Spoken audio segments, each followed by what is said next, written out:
Hi, this is Chesney from Wayne Public Library, and today I'm going to be showing you a few techniques to make your very own sand art. Now, with your kit that you will have picked up from the library, you're going to get a jar with a lid. You're going to get this little pot, but it's going to be full of paint. You can get toothpick, this wooden skewer, and this white sheet of paper, along with 6 bags of colored sand. So for this, I actually went ahead and already painted my name, because you do need to make sure the paint dries before you mess around with it, before you put the sand in it. You're going to want to paint it first. If you paint it at all, you don't have to. There's a little oval on this blank one, and that's where I put my name. And that's what the toothpick is for. It's a very small space, so you're just going to use the toothpick as you would like a little brush for painting. And if you make a mistake, it easily wipes off when it's wet, and once it's dry, it will scratch off, so you do need to be careful. And then the paper is for the lid. Now, I gave white paper because it's something that you can draw on, something you can color, or if you don't want to use that, if you have construction paper at home, you can go ahead and take this part off, and you would just hold it up to whatever colored paper you want, trace around it, cut it out, and use it the same way you would with the white sheet. I actually cut a green piece of construction paper for this one, and then when you put the lid on after you're done with the sand, it's just going to be the metal part first, the flat metal part first, your color or your white sheet of paper, and then this round bit.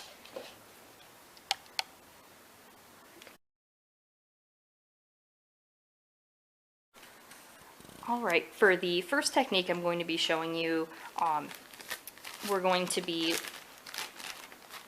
just layering the sand in whichever order we'd like. Every single kit is different, so you should all have different colors. And you should be doing this over a plate just in case any of this spills. And you can make the layers as big as you want. You can do just a little layer like that. It's about half the bag. Or what I'm going to do is I'm going to pour the entire first bag in.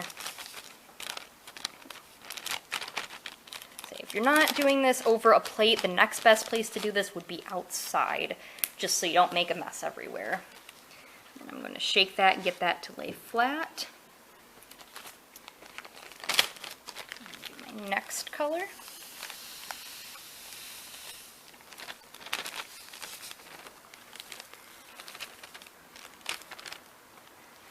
Because I want these to be fairly straight, I'm not going to mess around with them too much. I am going to get the top of that yellow to lay a little flat without digging into the pink. I'm going to add my third layer.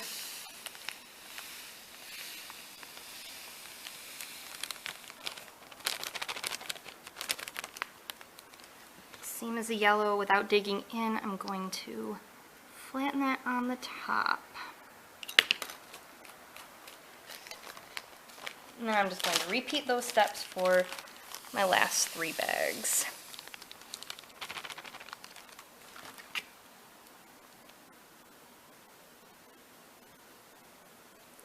You do want to be careful, because once you dig in and mess around with the sand that's underneath, you are not going to be able to get it back to the way it was before. So that's why you have to be very careful with this.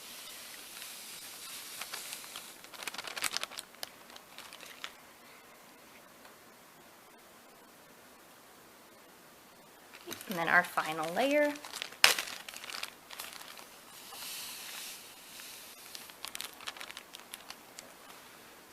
It's not going to take you all the way up to the top, but the lid should hide that last little bit, just because we don't want it to be overflowing. And then you're going to take this wooden skewer and you're going to scrape it along the sides. It's a little hard to get down to the bottom one, but it should give you the nice color dripping. And you want to make sure you're poking it all the way to where you feel the glass. I'm just going to do it all around it. And I'm using the pointy part. If you use the thicker part, you might get a larger color streak.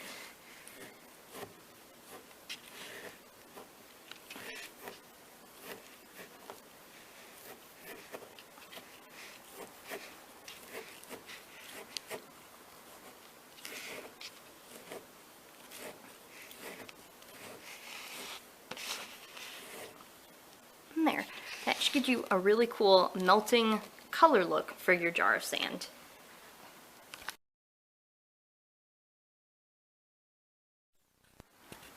For the second technique I'm going to be show you, we're going to be starting holding the jar crooked, and we're going to start with our first color.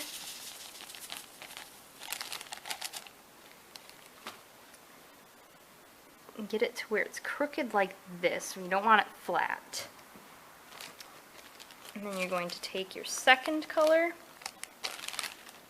This is a little tricky.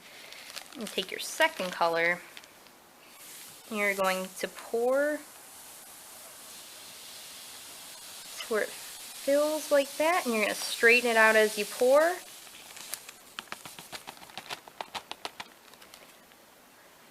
To where you have that nice diagonal pattern.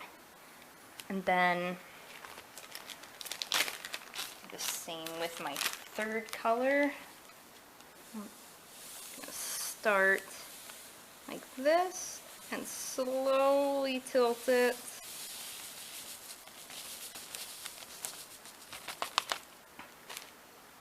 I want that to go all the way over the edge, so I'm going to use my wooden skewer and just few little pieces on there to where I'm covering the colors underneath without messing up our diagonal pattern. Going to add your fourth color. Now this one's a little tricky. If you have somebody at home who can help you out and open the bags for you, that would be great, but you can do it on your own. Just make sure you're leaving it like that. I'm going to start crooked. I'm going to start coloring the yellow and tilt to where we're now holding it straight.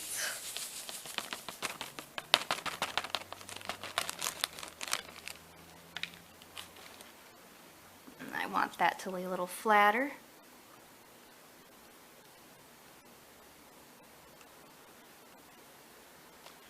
I'm going to use our fifth color.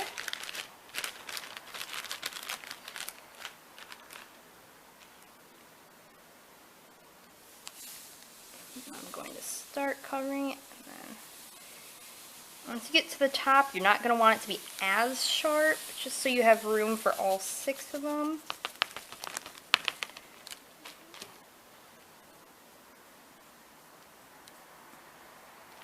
And our final color.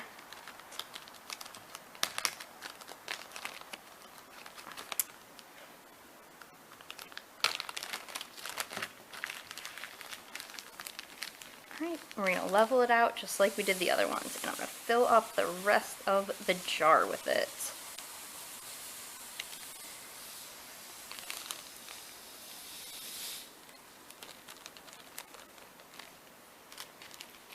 Make sure that that is laying flat on the top. And here is your really cool diagonal pattern sand art.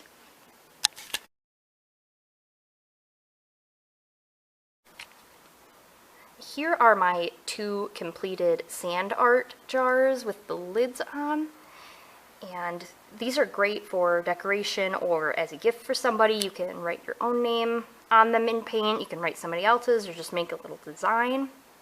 The one thing that you're going to want to do with these is to not mess with them too much. The more they get moved around, the more the sand's going to get shaken up, or if you tilt it, drop it on its side, drop it on the floor, anything like that, the sand will get mixed up and the colors will blend and your pattern will be gone, so you want to be very careful now that you have these done. Thank you for joining us today. If you're watching this from Facebook, feel free to post pictures of your sand art below. Thank you for watching, and we hope that you join us for more programs in the future.